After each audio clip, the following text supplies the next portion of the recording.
Chances are your company's marketing efforts could be producing better results. We're here to help make your marketing smarter. Welcome to Marketing Cupcakes, bringing you the latest in marketing analytics, data science techniques, integration challenges, guerrilla marketing techniques, and more. Here are your hosts of Marketing Cupcakes, Dave and James Gilbert. Hey guys, welcome to another episode of Marketing Cupcakes. I'm your host, Dave Gilbert, and James is here as well.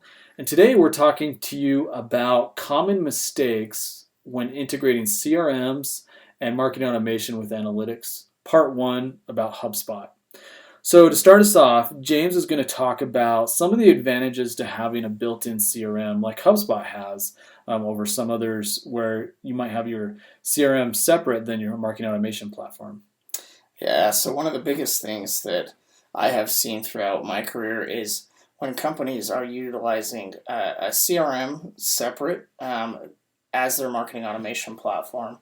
A lot of times they have to build specific integrations, they have to customize their CRM and their instance, and then when they want to report out on that, it becomes really difficult. So one of the first recommendations we would make is, if you can, try to find one platform that does your CRM and your marketing automation at the same time. And HubSpot is perfect for that. Their sales CRM platform is great, and it integrates really well with their marketing automation platform. So that's number one. And it's free. Yeah, and it's free. So the other thing that we wanted to talk about is life cycle stages. So this is one of the things that I got held up on early on when I was using HubSpot.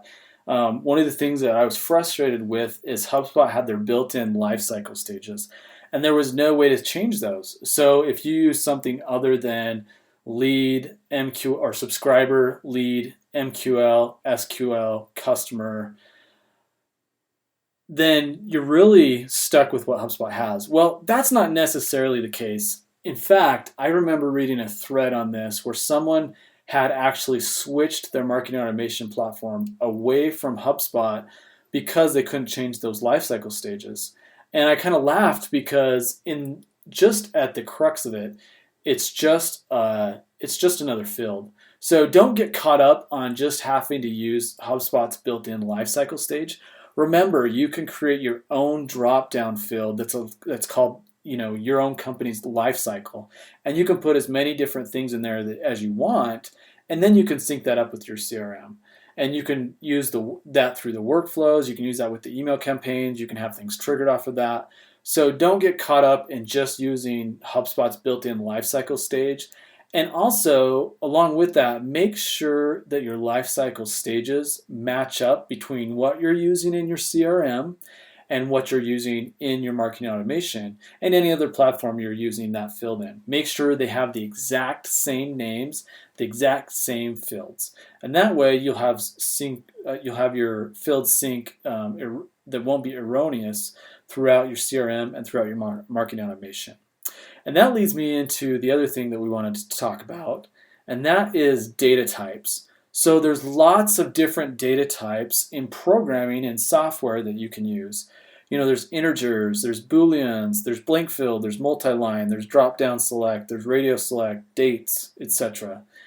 One of the common errors that we see in CRMs and marketing automation, any type of software platforms that are syncing up, is that you have different data types for your different systems.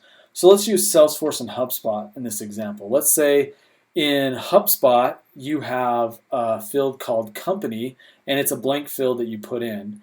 But then let's say in Salesforce, you know your market, and you have a drop-down for every single company, and it's labeled an exact name, right? Well, what's going to happen is when you try and sync those, HubSpot's going to tell you that those fields don't match up because somebody might have put in Google, spelling Google in HubSpot, and then in Salesforce you might have the drop down as Google, Inc. or ABC. And so can create a lot of issues if you don't use the same data types over your different systems.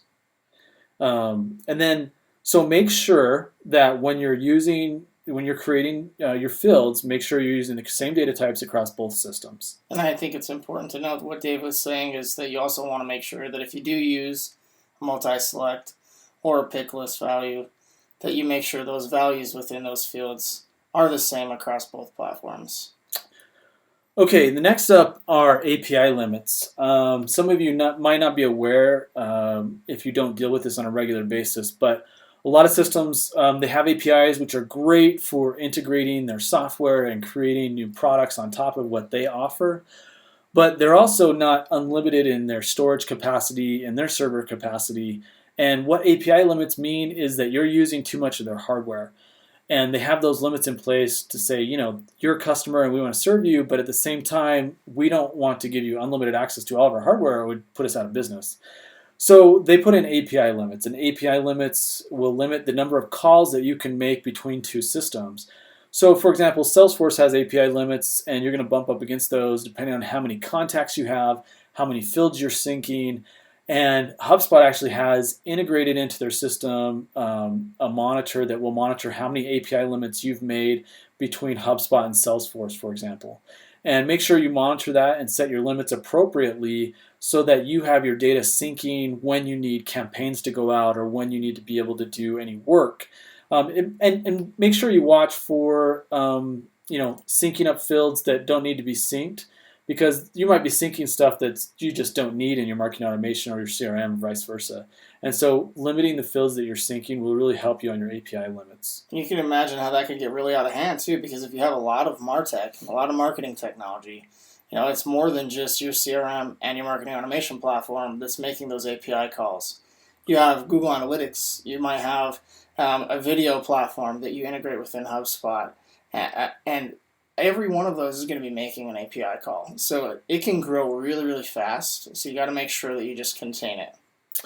Okay, next up, we're going to talk about tasks. So most companies have tasks for their salespeople or for their customer support within their CRM or their customer support platform. And Salesforce has that all built in, as we know. And so one of the things that happened to us early on in a previous company is as we were syncing between HubSpot and Salesforce, we had the tasks syncing.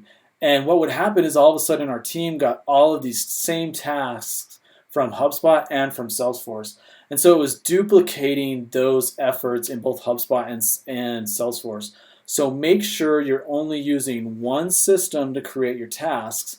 And if you want those activities to sync over, great. Just make sure that you're syncing them up properly so your team doesn't get duplicate tasks and they're wondering why they have a task to reach out to some person when they've already done it or it hasn't happened yet. So that's another thing to look out for. And the last thing that I wanted to talk about is just making sure your fields have the right access depending on what you need to do. So one of the things that will happen, and one of the things that I mean by this, is you can have read only, you can have write only, or you can have read-write access to different fields, and that's pretty common language in software. And this includes in your CRM and your marketing automation platforms like HubSpot. And what will happen is if you don't have read-write access to one field in your CRM that you're syncing up, HubSpot will not be able to push data into that field because it's a read-only field. So make sure in your CRM that you create the right read-write access for your admin on the HubSpot platform so that you don't have that issue. So that when your fields are trying to sync up between HubSpot and your CRM, that they have the right access to write the data into the CRM.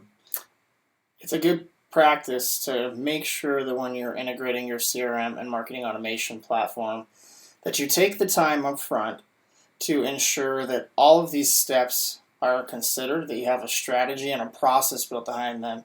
Otherwise, if you go to implement some of this stuff, you're actually going to be spending more time long term in updating data, fixing it, doing data cleansing. It really helps avoid a lot of those gaps that exist.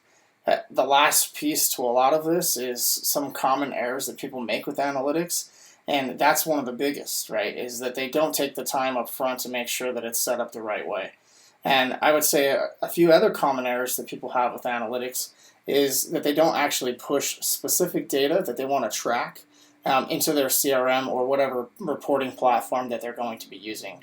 For example, if you use a reporting platform like Tableau, or if you use a visualization like Tableau, you need to be able to make sure that your CRM data and your marketing automation platform data are pushing to that one source so you can tell one story. And what a lot of times people will do is they'll have data that exists in their marketing automation platform, and then they'll have data that exists in their CRM platform. And then they're having to tell a story to their executive team or whoever they're reporting on with two separate reports. And it becomes difficult because not always the data matches up.